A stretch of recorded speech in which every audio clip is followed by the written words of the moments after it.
Hello, everyone, and welcome to Conscious Conversion. Thank you so much for listening. Rhama and I, my guest today, have been talking for about 30 minutes already before I hit record, and we realized that we had to go ahead and start recording this dang thing so that Rhama could continue to drop her like bombs of gorgeous wisdom while y'all were listening. So anyway, here we are. We have Rhama. I'm so excited to have you, girl. Rhama Dashuri is a thought leader, self-made entrepreneur, digital course creator, public speaker, and spiritual business mentor to thousands of women. Make that tens of thousands of women who follow her online. I found Rhama at a workshop she gave at Envision Festival down here in Costa Rica back in February, and I immediately fell in love with her. Her message, her vibe. Not only is she radiantly gorgeous, I mean, if you're watching the video on my website, you can see, or on YouTube, she's gorgeous. She's brilliant, ridiculously inspiring, and I could just see how every woman in the audience was riveted to hear more from her, including myself.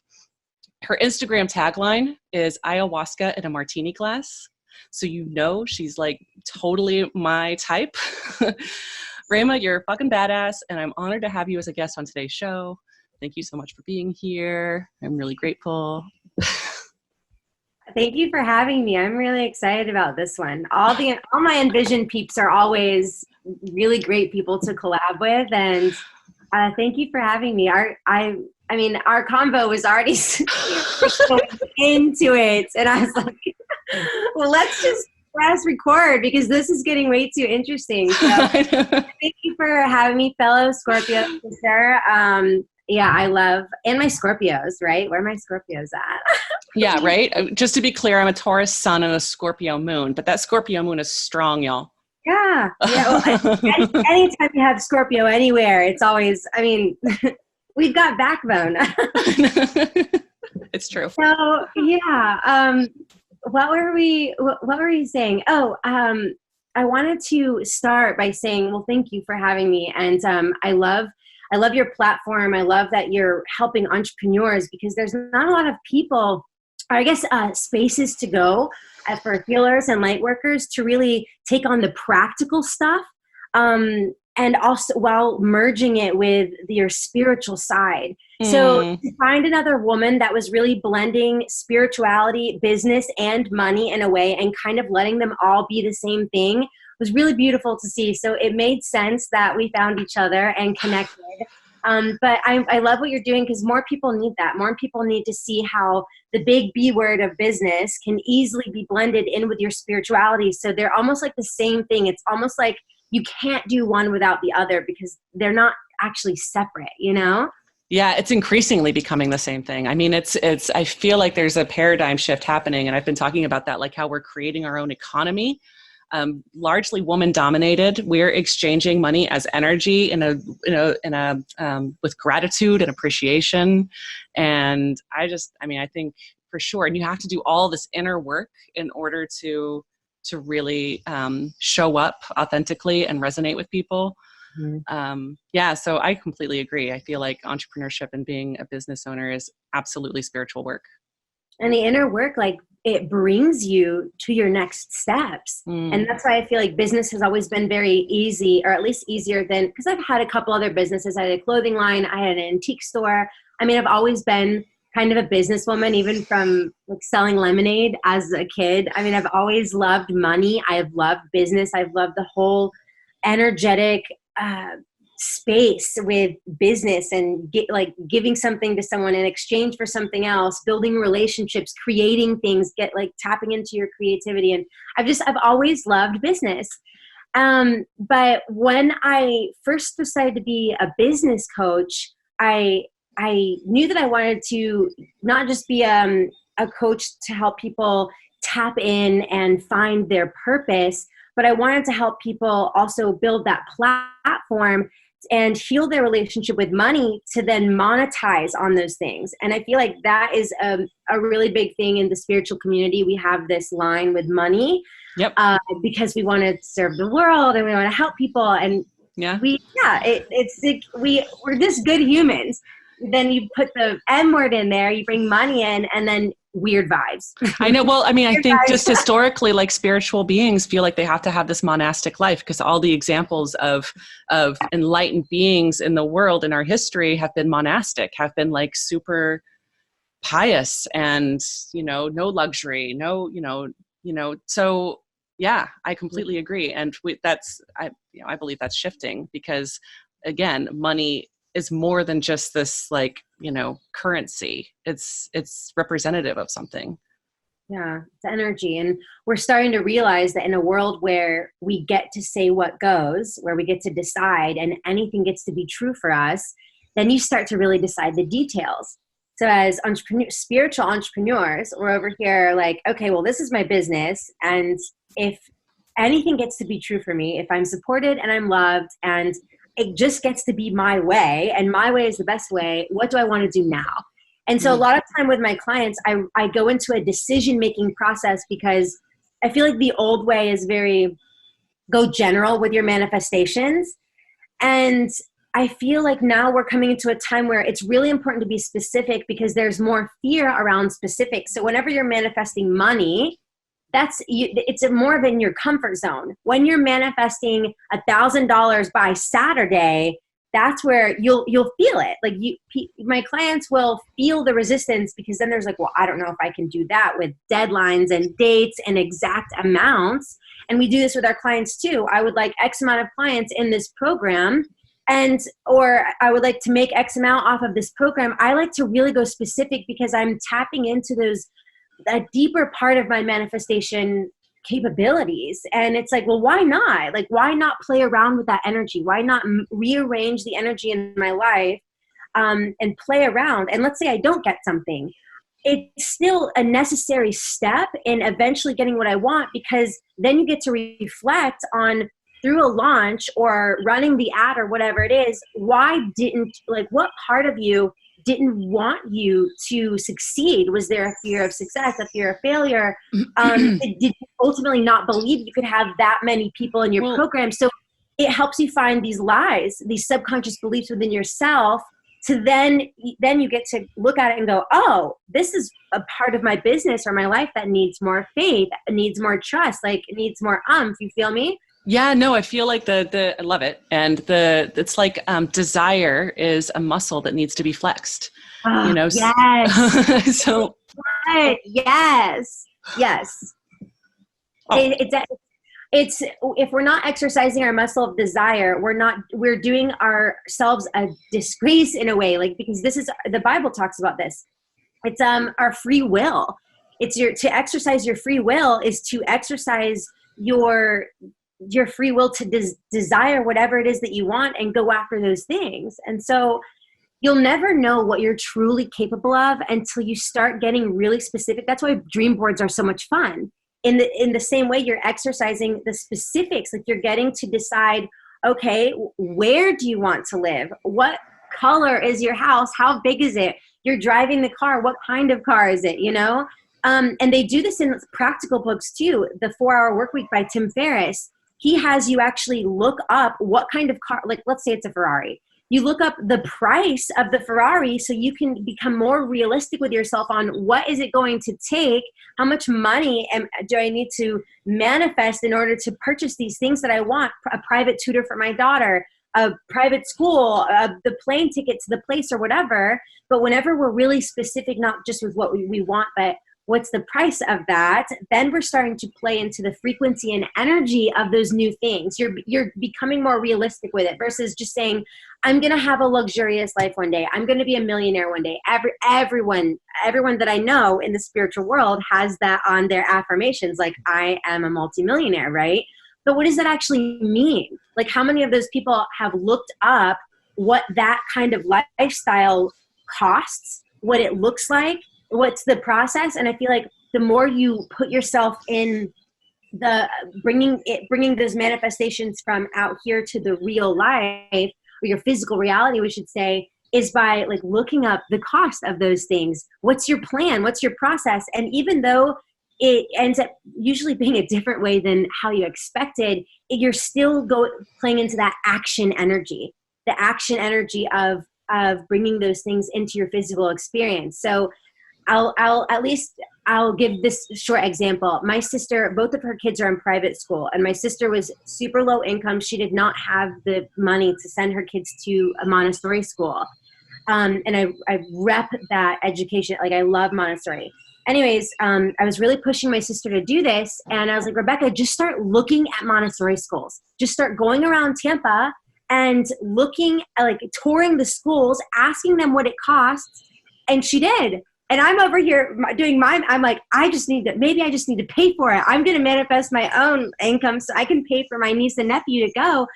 And 3 weeks after this phone call with my sister of her touring, one of the teachers at my nephew's school says, hey, I think your kids will approve for this grant. You should apply and see. My nephew got a $12,000 grant. And my niece got an $8,000 grant. They're in a Montessori school now. The director of this school was like, I've never seen this big of a grant for anyone. And I've been doing this for 40 years.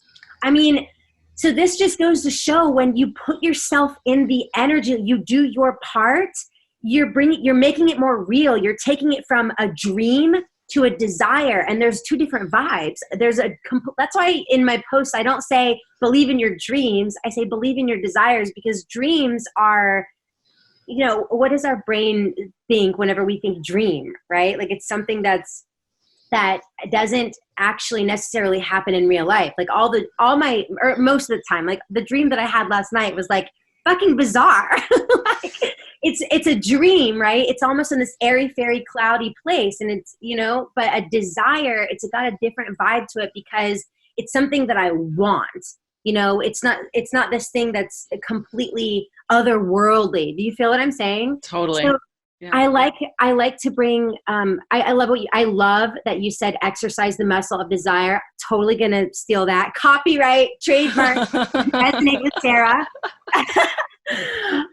But that's a great way to put it, because we have to be exercising our muscle of desire. And as we decide what we want, going out and putting that action energy behind it, and miracles happen, right? I was over here thinking I was going to pay for the school. My sister's thinking this random chunk of money is going to come from nowhere. And it ended up being a recommendation from a teacher through a grant. Like, it was, a way that we hadn't even thought of, So, it gives me chills every time I share that story, because you know what I mean? In a way, she manifested 20 grand in 3 weeks. And by the way,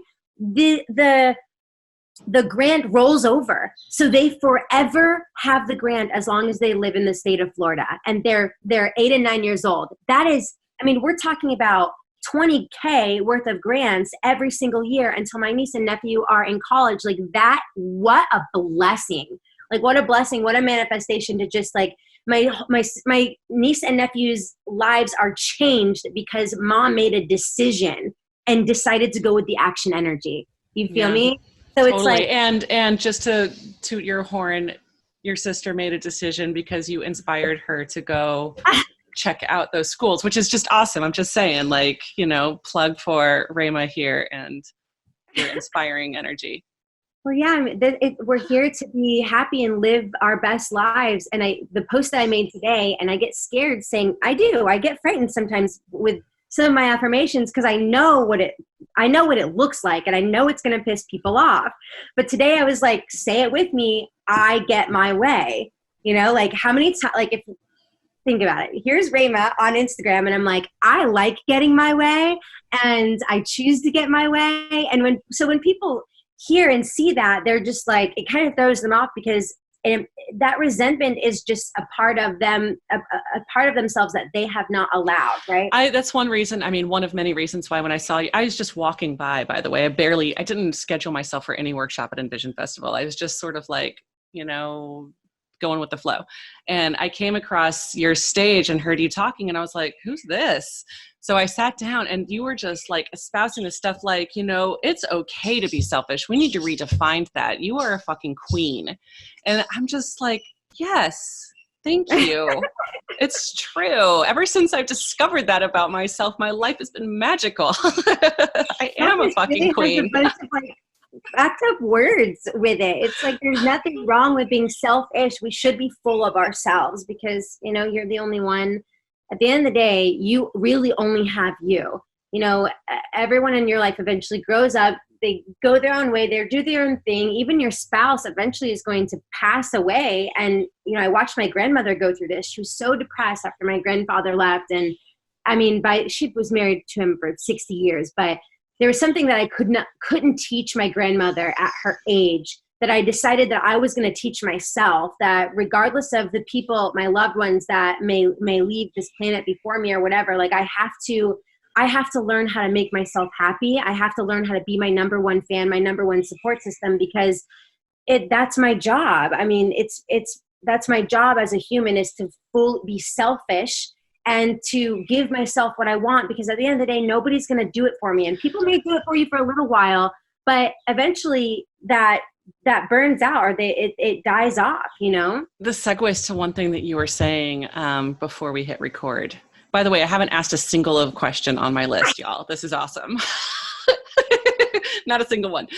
But this brings me to something that you said before we hit record, and that was how do we get world peace? World peace. So my world peace is, it's very, especially right now, because I was going to say this is particularly relevant right now. We're totally recording this in the middle of a pandemic. There's lots of information out there. There's lots of opinions on how the human should be, what we should be doing, what we shouldn't be doing. And regardless of all the opinions and all the things going on, I think it's important to remember that because I have certain processes and things that I do my way, and I'm going to continue to show up online, but I believe that my work resonates with certain humans and they kind of take it and apply to whatever. But at the end of the day, I encourage people, like, you don't need me, you need you, and you need you doing it your way. And world peace is really, it's Sarah doing her inner work with her process, and Rhama's over here doing my inner work and my process, and maybe those two things look completely different. But our job as humans is for Rhama to support Sarah, and I expect Sarah to support me, even though it looks completely different. And we're doing, you know, the under vibe, the common denominator is trust and love and support. So you're trusting yourself with your work, I'm trusting myself with mine, and we're supporting each other. And that common denominator of love and trust for the self that's what creates world peace. It's not everybody on the same page. Everybody has this idea that we all believe in the same thing, we're all working towards the same goal, but how boring would that be? If we were all, I mean, if we were to really put ourselves in that position, I don't think that we would be fully satisfied. I think that we would naturally find some sort of chaos and destruction again, because we need to be stimulated in a way. Well, it's that drama addiction. Yeah. Yeah. And if we aren't doing our inner work, we continue to have that drama addiction. Mm-hmm. Drama is, comes from, I wouldn't say it comes from boredom, because boredom is a good thing. It comes from not knowing what to do with boredom. Mm-hmm. And so boredom is such a beautiful place to be in, because this is where all my best ideas have come from, was from closing the laptop, turning the phone off, no music. Pouring a glass of ayahuasca martini. Just staring at the wall. And I even on the river the other day, my notes are full, and it's just from me staring off into nothing. And it's where the best stuff comes. But I have to sit there for a moment. And it's not necessarily meditation, because a meditation in a way is like clearing the mind of any thoughts, or at least, I don't know, the basic meditation is. I know that everybody meditates differently, but I like following those thoughts that come up and kind of playing out different scenarios. And that's where I get this deep wisdom, where I'm just like, I feel like I need to share that. Even at Envision, I said some things on that stage that I had never said, heard, read before. And I remember getting off and being so excited for, accomplishing that for the first time, like getting on stage for the first time with no notes or no plan at all, which was very scary, by the way. But I was just like, you know what? I really felt called to just say whatever came out of my mouth. And I ended up saying some things that didn't just move the crowd, they moved me. That's channel. I mean, that's like, whenever you're having those thoughts, it's really good that you're not silencing them, because you've cleared your channel enough that the thoughts can come through you. you know? And I feel like that comes from leaning into boredom, and I've really leaned into my boredom, and I feel like we judge ourselves for that, right? Whenever we're bored, how many people do you know, they start cleaning or they start doing something because they feel bad. They feel like they're not being productive. And what does that mean about you if you're not being productive? It means that you're not doing enough, which means you're not enough. It means you are not exercising your fullest potential as a human or a mom or a spouse or whatever. And so we rarely let ourselves just sit back and do nothing. And it is one of the best things that we could do. I have people do this in my mastermind where for 2 hours a day, I make them do nothing. And when we really start to exercise that boredom, we realize how much we don't let ourselves do nothing, and what a gift doing nothing is. I mean, it's really a gift to be able to just sit around and let God, source, universe, whatever you're calling that, just come into your heart and mind and start speaking, higher self, whatever. It's like I'm having this conversation with my highest self. And I only am able to do that not through meditation, because that's like my still quiet where I try not to think, but also not through journaling or anything else. Like I always journal after, but the best stuff comes whenever I'm staring off and I'm having those conversations with myself. And that's when the light bulbs start going off. And I'm filled up. It's my favorite. It sounds fucking crazy, but it's my favorite thing to do. That's why I really value my quiet time. Because I have a daughter, and I try to create a quiet space, because it's not so I can be quiet or just be in peace. It's so I can have that full conversation in the nothing. You know what I mean? I do. Yeah. If that's making sense. But I encourage whoever's watching this, I really encourage you to do nothing for 1 hour a day for a week, if you can. And I feel like, gosh, even right now, this pandemic has really given a lot of us a lot of opportunities, and not everybody would agree with that. But if you're in an opportunity mindset, you are able to see how many opportunities are here. I mean, shadows alone. When there's less distractions, less to do, your shadows come up. And everybody is less distracted and has less to do right now because of the majority of the world is in lockdown or stay home, stay safe mode, right? And so naturally, when that happens through my own self-isolation, I know the things resurface. That's why Jesus did this, right? The monks do this. That's why we self-isolate, so the shadows can come to the surface, so you can deal with the things that you have not given attention to for so long, and they deserve your attention. This is how we grow as humans, or whatever you're calling us, aliens, humans, spiritual beings in the human body, all of it. This is how we heal those parts of us, but they're shadows. And they don't feel good. No, most people don't willingly work on their shadows, because it's always the stuff. The shadows are the things that are like, no, not that, not today. Another time, I'm not dealing with that, right? And I'm not going to sit here and say that it's easy, because at least the first couple go-arounds with different shadows. I mean, the first shadow I worked with was anger, like 7, 8. I can't remember how long ago I worked on that one, but I used to be super angry. Like I used to find the heaviest, most breakable object, and I would throw it out of because I wanted chaos, I wanted noise, I wanted destruction. And I was so angry, and the smallest, tiniest thing would make me upset. It took me every day, oh my God, for months, but it felt like years working on my anger, because it was anger is quick. It starts in your stomach and it comes up here to your mouth, and then you start saying some crazy shit, then you're yelling, and it's very quick. It happens in seconds.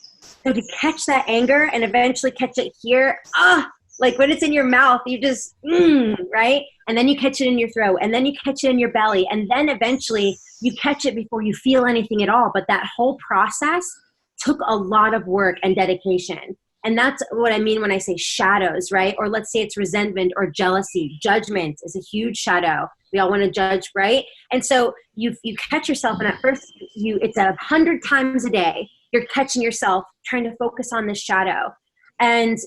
But love is rapid. Love is fucking rapid. So it feels like a lot at first, But after doing this for a couple weeks or a couple months, you get it down and you go, wow, that couple months, the gold, the gems that I found on the other end was so worth it. I'm ready to do some more, and then I started working on my depression, and one shadow at a time, I would slowly work on it. And it was always a different experience with each shadow. It was never the same. Like how I handled my depression was not how I handled the anger.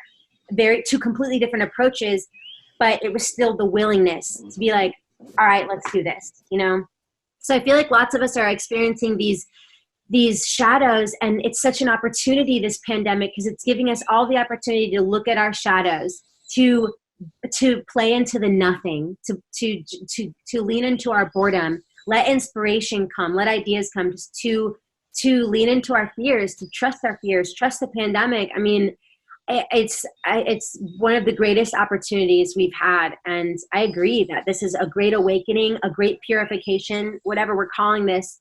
I think that this is a very historical time that people are going to talk about for thousands and thousands and thousands of years, especially spiritually. I feel like as we increase our spiritual intelligence, we're going to continue to evolve. And I feel like tens of thousands or whatever time from now, we're going to look back. And I said this at Envision, I feel like right now it's like a turnkey, almost like the Industrial Revolution was, right? Except for this is more energetic. I feel like this is the Industrial Revolution of spirituality. You know what I mean? Like, I feel like this is, we're babies and we're being born, and we're just now realizing, like we knew we had power, but now we're like, I've got a lot of fucking power. I think I actually do know who I am. I think that I don't need to be scared at all. I think things are actually going to be really, really good. I think that I'm going to use this to, since I'm in the deciding process, what else do I want to decide about my life? I decide that this pandemic is going to benefit me, my family, my community, and my planet. I decide that in the world of where anything is possible, what do I choose now? And I feel like we're all really starting to realize that holy guacamole. Like this is that moment where we all wake up and go, we've got this, but really, really feeling that and being in alignment with those words instead of crossing our fingers. It's not about hope, because sometimes people use the word hope, and hope, it's a beautiful thing. Hope is a beautiful thing, but that's not the highest vibe thing. It's like certainty. Mm-hmm. Who was saying, my neighbor, we were having a conversation last night. She's like, hope is, and thank you for saying that. I mean, this is obviously something that needs to be said, because this has been in my experience for the third time in 24 hours. But I agree. Hope to me is like this bucket with holes in it, and the water is just leaking out everywhere. And You're like, I hope my ship doesn't sink. I hope. Yeah, it's like, it feels like crossing my fingers, like I'm begging, like I'm praying. And I mean, that just doesn't feel good. I like decreeing and declaring. So whenever I pray or whenever I'm affirming, that's what I'm doing. I'm declaring what is going to be. I'm not asking for something to save me or asking for, I don't ask. When I pray, I never ask, I say. I decree and declare what gets to be true for me. And I immediately jump up from that hoping vibration to believing to knowing. Yeah. And three completely different vibes. To hope, believe, and know. But to know something is to, you have to practice believing it for a while, and you know it whenever you start to realize your power. And thank you for saying that, because I believe that it's right now, that's what we're waking up to, is we are realizing that we are realizing our ability to be certain about something. I feel like there's a better way to say that. We're leaning into the vibration of certainty. We're leaning into the vibration of knowing. And by doing this, like, it's a feeling like you know that you know that you know. And it's a very strong. And if that happens, even, it happens collectively, even if it's a relatively small percentage of the planet who wakes up to that fact, how powerful that would be, is. As it's happening right now. Yeah. And it's happening. You can't stop it. You can't stop evolution. You cannot stop evolution. So, and we all asked for something big, and especially at Envision, I asked people to raise their hand, like, what do you want to change? Who is advocating for something in this world? And whether it was the medical system, the education, plants, animals, whatever, everybody had something they were behind that they wanted to be better. And so this pandemic is really just the catalyst for change. Like, we asked for this pandemic. We asked for it. It's the catalyst that's going to bring us to where we really want to go. And there's going to be some kinks to work out. There's going to be some things to move through, but this is the best possible thing that could have ever happened for us, and we're seeing that now. I'm seeing all the memes and videos of the plant, like pollution. You're able to see the Himalayan mountains clearly for the first time. Rivers are clearing out. Animals are starting to come out of hiding. The earth for the first time in a long time feels very lush and alive, and you can feel it and you can see it, so I think we're all realizing lots of things right now, and I'm so happy to be alive and be a part of this whole thing and be here right now. Like, we chose this. We were built for this. We were built to be, that's the feeling. Yeah, of course I have my moments of fear. I have my moments of, what the fuck is going on right now. But for the most part, I have this calm clarity that I was built for this. Yeah. I don't know exactly what that is yet, but I'm in a state of deep trust that I will figure it out as I go. Yeah, it's this, we all sense it. And we were talking about this before the record. We kind of feel like it's all good. In a way, you almost battle this part of you that's like, am I allowed to be this calm? Like, in a pandemic, am I allowed to smile? Am I allowed to be happy? I questioned that whenever I made my post today. I've been just doing what I normally do, and I'm happy posting the things to Insta Story, Facebook, whatever. And I'm like, why do I need to be serious all of a sudden? Like, if any time, now is the time to be the most happy, because everything comes from joy. Desires. If we're hitting a reset right now, and basically everybody would agree, whether you're happy or sad right now, that we're hitting a huge reset button on our families, on our lives, on the planet. We are on our economy. Everything is hitting reset right now. Yeah. If we're hitting a reset, wouldn't we like to enter the next phase with joy and love and calm and peace and clarity? Like, we don't want to hit reset and start it back at a fear and, and chaos. Amen to that. Amen to that. And I think what everybody needs to hear is it's safe to be happy. It's safe to be Put that on a meme. Put that on a meme. Like, everybody feels like we're not allowed to be happy because all this shit is going on. And of course I feel for it. Of course, I want things to be different, but that doesn't mean that I can't express my joy for what is to come. More rules, more pressure to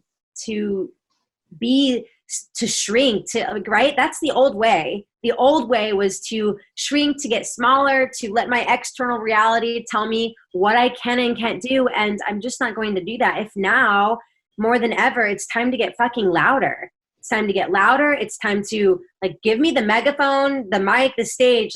What? Girl, you belong with the megaphone on the stage. Yeah.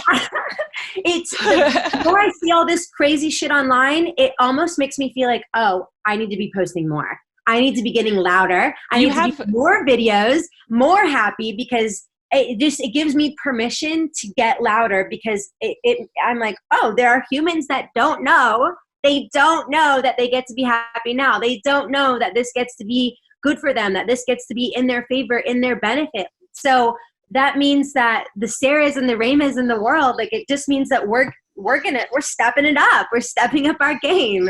We're going to get louder. We're going to have more fun. We're going to get more happy, because we need to, because when we do that, it gives everybody else permission to do the same. Sometimes people just need to see somebody else going and go, yeah, why can't I do that? Why can't, she's having fun. She's getting her way. She's using this whole thing to her benefit. Why can't I do that? you know, and that's the best way, like lead by example, right? It's always leading by example that gets the human's attention. And that's the most authentic thing that we can do, is just like fully stepping into what we know and believe to be true, which is fuck the rules. There are no more rules. The rules are completely broken down.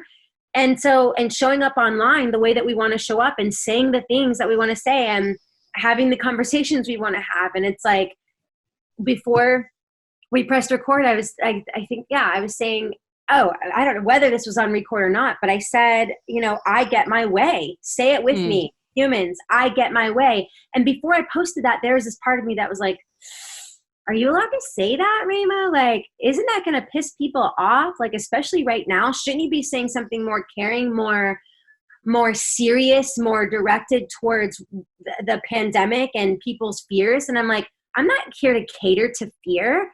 I'm here to cater to unconditional love. I'm here to cater to no rules, like unlimited potential. That's what I'm catering to. And so that's ultimately what helps me create posts, what helps me show up online every day, stay consistent, stay authentic. Authenticity is me just always doing the work, obviously, but it's me applying the same things that I shared with people. If there are no rules, what would you say now? And I feel like people read my work and may assume that I have that down. I just did that today before the post. I had to go through my process and go, wait, like I'm starting to question what I'm allowed to do because of X, Y, and Z. Oh, right. This is not how Rhama Dashuri operates, because I am Rhama motherfucking Dashuri. And I am a badass, and I've got this, and God is on my side, and I get to trust my desires and trust my inklings, and all the things that I'm led to do are safe to do. So I'm going to do that, you know? What's so amazing is that you have answered every single question that was on my list of questions. Like, I'm just like going through and like, is there anything? No, she's got it. You did it all. It's amazing. And you have over 67,000 followers on Instagram. Like, that's amazing. I'm so curious, like, what's your next level and how do you plan to reach it? Oh, what a great question. Nobody has asked me that in a long time. I got excited when you said next level. What's my next level? My next level is I would really like to be, TV and the virtual reality is something that's also evolving. And I feel that in my time, most things are going to go virtual. So I really want to start, whether it's like a spiritual, like TV reality kind of thing. Could you imagine if instead of watching TV reality where it's just drama based, and you're watching TV reality that's like how somebody is going through internal processes and like, right, but making that the norm instead of this spiritual subculture thing. It's like a normal thing that people do. Something that I want to do is I want to go more mainstream with spirituality, which is inevitable. But I want to be on the forefront of that. Like, I want to be a pioneer for spirituality in the virtual world. And so to do that, I feel like I really want to start recording more videos and being on, I'm really pushed to television. And not because I actually don't like the camera as much as people think that I do. Whenever I see a camera, I'm like, oh God, but I feel like it's my own self-consciousness stuff, but I feel like I really want to start getting online more on video and on television and getting in the people's, like the mainstream, so that way people can see. I want people to really I want to normalize spirituality. That's right. Yeah, me too. You and me both. Normalize it. Yeah, me too. So it's like, love it. I love that. The Forbes and the mainstream television people and the magazines or whatever. Like I feel like just by putting that desire out there is how it will naturally come to me. But that's something that's a plan that I have, is to definitely go more mainstream and get online more. So living on different platforms and being featured on different online things. Very soon, it will be easy for people to find you because you'll be showing up in their living rooms. But in the interim, how can people find you? Currently, right now, on Instagram and Facebook. So I have two business Facebook pages, and either one is fine. I changed my old clothing line to Rhama Dashuri a couple months ago, because, you know, it was my Facebook page. I was like, I totally built this motherfucker. I'm going to keep it. So I have two Facebook pages, and it's Rhama Dashuri, RHAMA DASHURI. And same with Instagram and YouTube, all the platforms. Actually, on my Instagram, there's a link tree, and you can find me on all my other social medias through that link tree, whether it's YouTube videos or Facebook or messaging me personally and my team.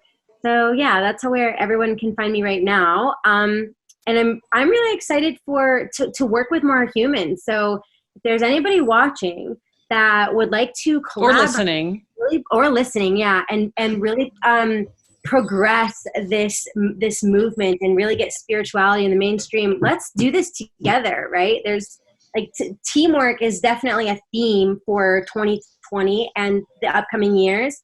I feel like synarchy, right? That's what synarchy is really, it's everybody kind of, I feel like everybody's really coming into their mastery right now, and we are learning how to be masters of our craft and then work with the collective at the same time for like the ultimate vision. And so this is like really my goal is to like, where are the masters, and let's collaborate with our different skills and come together and really start to operate as one in the physical realm.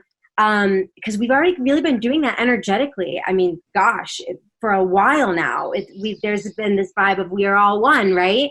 But what does that look like in the physical realm, to be all supporting each other in different ways, be our masters of our craft, owning and running our own businesses and doing what we came here to do, following our calling, but then, you know, finding that song where like it's the whole orchestra, right? Like originally it's like, here's my orchestra, and then you wake up and realize that you're just part of this huge other thing, and really finding like the symphony of the planet in a way. And so I really want to do that. I want to collaborate with more people and start just building a foundation, because like we're here now, and I really want to start building. I want to start building, and I want to start working with people that have ideas, that have those inklings, that to go, what if we did this or put it with that, you know? And I can't even necessarily say, I just feel like it's going to be one of those connect the dots kind of thing, where it's like, oh, where everything just kind of puzzle pieces together so easily. And I feel like now more than ever, it's just going to be so fucking easy. I feel a vibration of ease and grace when it comes to teamwork and working with people. I just feel like things are naturally going to fall into place, but it's our job to do our part, to like put it out there and say, who wants to work together? Who wants to do this thing? Let's do it, you know? And putting yourself out there to then receive those missing links or those puzzle pieces. You know what I mean? Brilliant. I love it. I'm here for it. Let's do it. I'm so ready. Costa Rica. There's so much that I want to do in Costa Rica. Like, are you planning on staying there for a while? Oh yeah. I mean, I'm here indefinitely. Oh sure. Gosh. I mean, Envision alone, I feel like, I mean, they're great.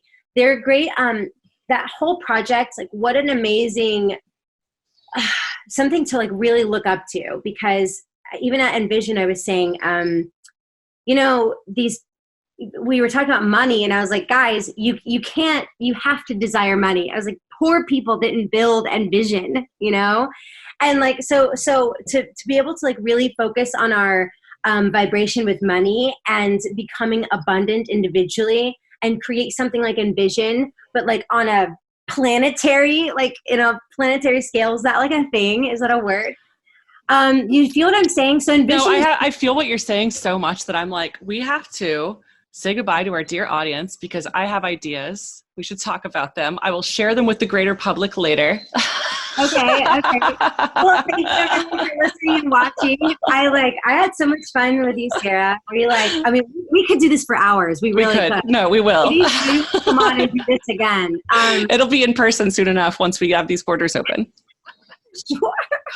Is there anything else that before we go on like our other thing, is there anything that you would like me to answer or close with? Or I don't think so, man. Girl, you have served it up, and I am so grateful. And I hope that every single person listening and or watching right now goes to Instagram right now and follows you and checks out your link tree, because you're epic. Thank you so much for being on. Let me know what you guys think about the podcast or the webinar. I would love to hear your thoughts and feedback. So thank you, Sarah, so much for having me. I love you. And I love you too. Thank Let's you. do the things. We up in here. Love y'all. Thanks for listening.